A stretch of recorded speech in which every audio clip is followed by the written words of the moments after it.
15 ദിവസമായി മുടങ്ങിയ വൈദ്യുതി ബന്ധം പുനഃസ്ഥാപിക്കാത്തതിനാൽ പ്രതിഷേധിച്ച ഇടുക്കി രാജകുമാരി കെഎസ്ഇബി സെഷൻ ഓഫീസിൽ കുത്തിയിരിപ്പ് സമരവുമായി ഒരു കുടുംബം. കുമ്പപ്പാറ കൊച്ചുകരോട്ട് ഷാജിയും 3 മക്കളുമാണ് കെഎസ്ഇബി ഓഫീസിനകത്ത് കുത്തിയിരുന്ന് പ്രതിഷേധിച്ചത്.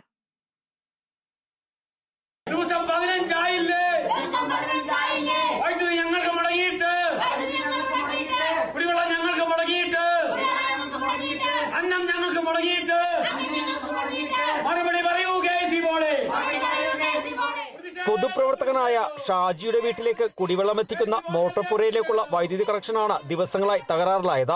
പലതവണ കെഎസ്ഇബി അധികൃതരെ അറിയിച്ചിട്ടും ഉദ്യോഗസ്ഥർ സ്ഥലത്തെത്തുകയോ അറ്റകുറ്റപ്പണികൾ നടത്തുകയോ ചെയ്തില്ല.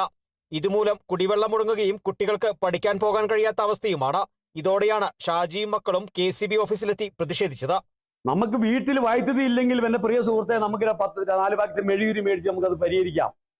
കുപ്പിവെള്ളം വാങ്ങിച്ചോണ്ടൊന്നൊരു വീട് മുന്നോട്ട് കൊണ്ടുപോകാൻ പറ്റുമോ? 15 ദിവസം 15 ദിവസം കഴിഞ്ഞു എന്റെ സുഹൃത്തെ. ഇതുവരെയായിട്ടും എന്റെ കുടുംബത്തിൽ വെള്ളം വന്നിട്ടില്ല, അല്ലെങ്കിൽ എനിക്ക് മോട്ടോർ ഓൺ ചെയ്തില്ല. വിഷയം നമ്മൾ മനസ്സിലാക്കണം.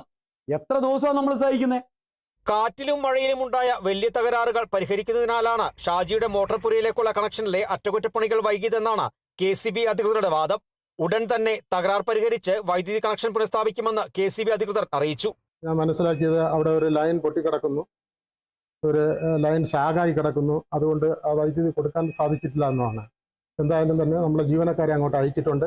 അവരെത്രയും പെട്ടെന്ന് തന്നെ ഈ വൈദ്യുതി പുനഃസ്ഥാപിക്കാനുള്ള പ്രവർത്തനങ്ങൾ അവിടെ നടന്നുകൊണ്ടിരിക്കുകയാണ്. കെഎസ്ഇബി ബോർഡിന്റെ അനാസ്ഥയാണ് ഇതിന് കാരണമെന്നും നിരവധി തവണ പരാതി പറഞ്ഞിട്ടും വൈദ്യുതി കണക്ഷൻ പുനഃസ്ഥാപിക്കാൻ കെഎസ്ഇബി തയ്യാറായില്ല എന്നും പൊതുപ്രവർത്തകരും ആരോപിച്ചു.